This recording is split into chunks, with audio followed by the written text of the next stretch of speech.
Praise the Lord, praise the Lord, praise the Lord. मैं आपको आज समझाऊंगा कि यीशु बाइबल कहती है यरूशलेम को देखकर क्यों रोया था। आपको ये समझना पड़ेगा। जब चलते हैं ना लूका 19 की 41 में लिखा, वह निकट आकर कहता वह नगर को देखकर उस पर रोया कहता और कहा कि क्या ही भला होता है कि तू कहता हाँ तो उस दिन को कुशल की कहता बातें कहता, परंतु वह अब तेरी आंखों के सामने छिप गई है। बाइबल कहती है कि यीशु जो लोगों को बचाने के लिए आया था, यीशु जो था लोगों की सहायता करने के लिए आया था, पर बाइबल कहती है यरूशलेम ने उसको निकाल दिया, उसको मतलब कि वहाँ से निकाल दिया।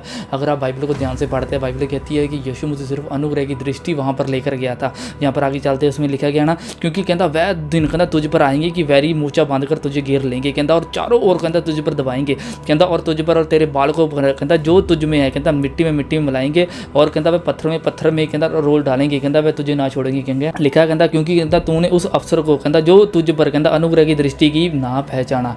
इसलिए याद रखो कि जब अनुग्रह की दृष्टि बाइबल कहती जैसे यरूशलेम के ऊपर प्रभु ने की थी, वो आपके ऊपर भी आज कर रहा है। पर बहुत सारी कलीसिया ने ये अनुग्रह की टीचिंग को इनकार कर दिया है। मतलब कि बाइबल कहती है जैसे नूह के वक्त में बाइबल कहती जल पर लो आया था, यीशु ने बोला था जैसे नूह में वक्त में हुआ था इसी तरह से बाइबल कहती मनुष्य के पुत्र के आने के वक्त में होगा। आपने देखा होगा आजकल कैसे क्रिश्चियनिटी का माहौल बन रहा है। इसी तरीके से बाइबल कहती है जब नूह है ना जो मतलब जहाज बना रहा था, तो बाइबल कहती है कि बहुत सारे लोग उनका मजाक बना रहे थे, वो बोल रहे थे वो ये पता नहीं क्या हो गया, इसको पागल हो गया, ऐसे बहुत सारी चीज़ें उस वक्त में यूज़ की गई होंगी। क्योंकि बाइबल कहती उस वक्त में बाइबल कहती परमेश्वर ने उसको एक बाइबल कहती है एक लकड़ का बाइबल कहती है उसको बनाने के लिए कहा था कि तू ये लकड़ का मतलब जहाज बनाना। उस लकड़ का मीनिंग वो यीशु ही ठहराया गया। क्योंकि जब भी आप दरख्त को देखते हैं उसको खाद डालते हो, मतलब दरख्त एक बनता लकड़ बनता उसमें की लगाई जाती है, वो मतलब एक किश्ती बन जाती है, वो आपकी सेविलेशन के लिए हो सकता था। इसलिए नूह ये नहीं कह सकता कि मेरी मेहनत से मैं बचाया गया था। बाइबल कहती वो जहाज की वजह से वो बचाया गया था। इसी तरीके से आप है ना अपनी मेहनत की वजह से नहीं बचाएंगे, आप यीशु के जरिए बचाएंगे। क्योंकि अगर नूह भी उस लोगों के साथ होता जो दूसरे लोग थे जो मतलब गलत जो मतलब परमेश्वर को घृणा करने वाले थे, वो भी मारा जाता। पर बाइबल कहती है परमेश्वर ने नूह को मतलब जो खिड़की रखने के लिए बोला था वो ऊपर की ओर रखने के लिए बोला था। आप जानते कि ऊपर की ओर क्यों परमेश्वर ने रखा? परमेश्वर नहीं चाहते थे कि आप जो दाजू बाजू आले दुआले जो भी जितनी भी बुरी संगति किसी भी तरह का ऐसे वैर विरोध आप देखें, परमेश्वर चाहते हैं आप सिर्फ मेरे को देखें। इसी तरीके से यीशु ने बोला है ना, बाइबल कहती है वो निकट में आकर रोया। क्यों रोया था? बाइबल कहती है वो पहली बार जहाँ पर जो आया था जो यरूशलेम को देख कर रोया था। क्योंकि बाइबल कहती है वो बेजा यरूशलेम के लिए गया था, वह भविष्यवाणी पूरी होनी थी। बाइबल कहती है उन लोगों ने उनको नकार दिया। 40 साल के बाद बाइबल कहती 17 ईस्वी में बाइबल कहती रोमी लोग अंदर आए, उनका मंदिर जो भी उनके बेटे बूटे सभी को मार डाला। तब उनको ये बात याद आई इन लोगों ने यीशु का मजाक बनाया था। इसलिए यीशु ने जहाँ पर बोला है ना कहता और वह तुझे और तेरे बालकों पर जो तुझ में मिट्टी मिलाएंगे कहता और तुझ पर पत्थर भी ना छोड़ेंगे कहता क्योंकि कहता लिखा क्योंकि तू उस अवसर को कहता जब तुझ पर कहता कृपा दृष्टि की गई कहता तू ना पहचाना। मतलब कि तू बाइबल कहती है कि प्रभु ने जब अनुग्रह की दृष्टि उन पर की है ना उन लोगों ने नहीं पहचाना। जब बाइबल कहती है मत्ती को प्रभु ने चुनना था ना, वो बाइबल कहती है कि बुरा था, वो बाइबल कहती चुंकी लेने वाला था, वो टैक्स ज़्यादा कलेक्ट करता था। इसलिए बाइबल कहती है यीशु ने बोला है कि हे मत्ती तू मेरे पीछे हो ले। आज जब परमेश्वर की अनुग्रह की दृष्टि आपके पास जाती है तो प्रभु बोलता है कि बेटे तू बस मेरे पीछे हो ले, तो इस संसार की चीज़ों के पीछे मत भाग।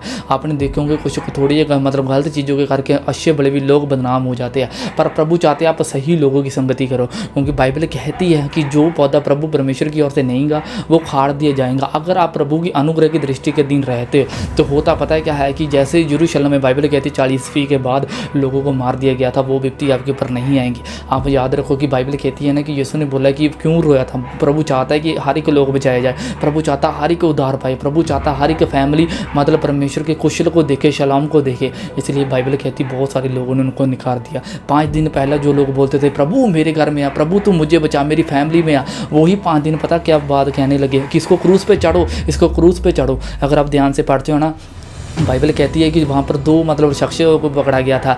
एक था बाइबल कहती है बरअब्बा, एक दूसरा था बाइबल कहती है यीशु मसीह। बाइबल कहती है इन दोनों से जब बाइबल कहती छोड़ने की बारी आई है ना तो बाइबल कहती है उसने एक लड़ाकू को बाइबल कहती है कि डाकू को बाइबल कहती है उन लोगों ने मतलब इस्तेमाल किया।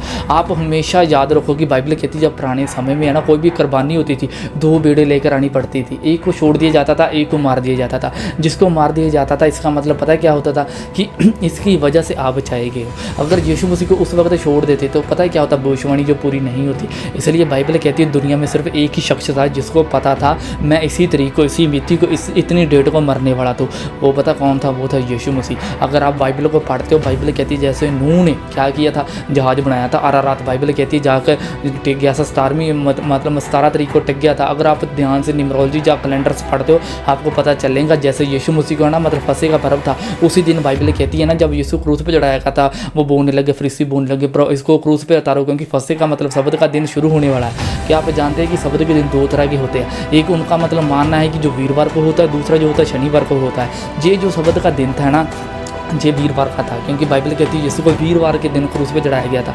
मेरा मानना है जहाँ पर गुड फ्राइडे को ना बदल कर हमको गुड मतलब थर्सडे कर देना चाहिए। क्यों? क्योंकि बाइबल में कहीं भी गुड फ्राइडे का जिक्र नहीं है, क्योंकि बाइबल में सिर्फ थर्सडे का जिक्र है। जब थर्सडे को मतलब यीशु क्रूस पे चढ़ाया गया, मतलब बाद में आप देख लो शुक्रवार शनिवार बाइबल कहती है यीशु पताल में जाकर दूसरे लोगों को जो यीशु से पहला मरे थे, पहला प्रॉफिट थे, मतलब दाऊद हो गए, दानियल, सभी जितने भी यीशु से पहला जितने प्रॉफिट थे वो पिता के पास नहीं गए थे। पता है क्यों? क्योंकि बाइबल कहती है यीशु ने बोला बिना तुम मेरे पिता के पास नहीं जा सकते। बाइबल कहती है ये भविष्यवाणी पूरी होनी थी। यीशु के जरिए सभी लोगों ने परमेश्वर तक पहुंचना था।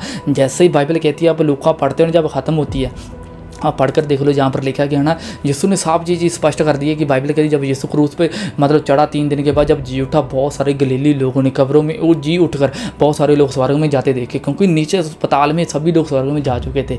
इसलिए आप याद रखो जब यीशु मसीह का अनुग्रह की दृष्टि आपके पास पहुँचती है जैसे नूह के पास पहुँची, बाइबल कहती है उसने उसी तरह से जहाज बनाना शुरू कर दिया। बाइबल कहती है जहाँ पर अरारात में 17 तारीख को टिका था, अगर आप न्यूमरोलॉजी निकालते हो आपको पता चलेगा 14 तारीख को फंसे आता है बाद में, क्योंकि 14 तारीख को आप आज भी इजराइल में जाएंगे बहुत सारे लोग फंसे का प्रभु पूज मनाते हैं। क्यों मनाते हैं? उनको पता है कि 14 तारीख को परमेश्वर का एक कैसा बहुत इंपॉर्टेंट मतलब कैसा बहुत इंपॉर्टेंट त्यौहार है। इसलिए 14 तारीख के बाद है ना 15, 16, 17 आता है, मतलब कि यीशु मसीह को 14 तारीख को मतलब फंसे के दिन चढ़ाया गया था। क्योंकि 14 दिन के बाद है ना मतलब ऐसा होता था कि लोगों को बलि देनी पड़ती थी कि मतलब ये जो गुरुवार का वक्त होता था बलि देकर अगर फंसे का पर्व उठता है। यीशु मसीह को जब चढ़ाया जाना था ना वो दोपहर 3 बजे का वक्त था। 3 बजे आपको पता है कि यरूशलेम में बलिया भी चढ़ती है। इसलिए जब यीशु को क्रूस पर चढ़ाया जाना था ना आप ध्यान से पढ़कर देख लो, जब यीशु को जी उठना था ना वो 17 तारीख को था, जहाँ पर बाइबल कहती अरारात के पहाड़ पर जाकर टिक गया।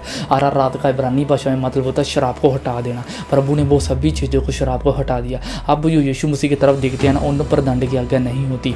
आज आपने देखे होंगे बहुत सारे लोग ऐसा आपको बोलेंगे कि नहीं आपने कोई गलती कर दी इसलिए आपको सज़ा यहाँ पर वक्त नहीं पड़ेगी, जो बीजेगा वही काटेगा। पर बाइबल ऐसा नहीं कहती। बाइबल कहती अगर तू आंसू बोएगा, बाइबल कहती जय जयकार करता हुआ काटेगा। ये तो मतलब उल्ट पुल्ट नहीं है। अगर आप प्रभु यीशु मसीह की अनुग्रह की दृष्टि के अधीन रहते हो तो 100% प्रभु यीशु मसीह आपको देख रहा है। यीशु मसीह के नाम में बाइबल कहती है उसकी निगाह हमेशा धर्मी जनों के ऊपर लगी रहती है। अब धर्मी जन वही है जो यीशु को फॉलो करता है, यीशु की तरफ देखता रहता है। अगर आपको कोई प्रॉब्लम है, कोई मुसीबत है, कोई चिंता है, प्रभु आज भी आपको देख रहा है मत्ती की तरह। मत्ती बाइबल कहती है गुनाहगार पापी कलेक्टर था। इसलिए जब आप देखते हो लूका जो डॉक्टर था, आप ध्यान से सब पढ़ कर देख लो, बाइबल कहती है कि प्रभु ने क्यों उन लोगों को बचाया, क्योंकि उन लोगों ने यीशु की मतलब मार्ग में जाने की कोशिश की। यीशु ने बोला था मती तू मेरे पीछे हो ले। आज प्रभु आपको ही बुला रहा है, बेटी तू मेरे पीछे हो ले, बेटे मेरे पीछे हो ले। आपको ये समझना पड़ेगा आप जितना मर्जी बड़े गुनाहगार पाप में क्यों ना फंसे होंगे, प्रभु की अनुग्रह की दृष्टि आपके सभी गुनाहों को माफ़ कर देंगी यीशु मसीह के नाम में। God bless you. Praise the Lord.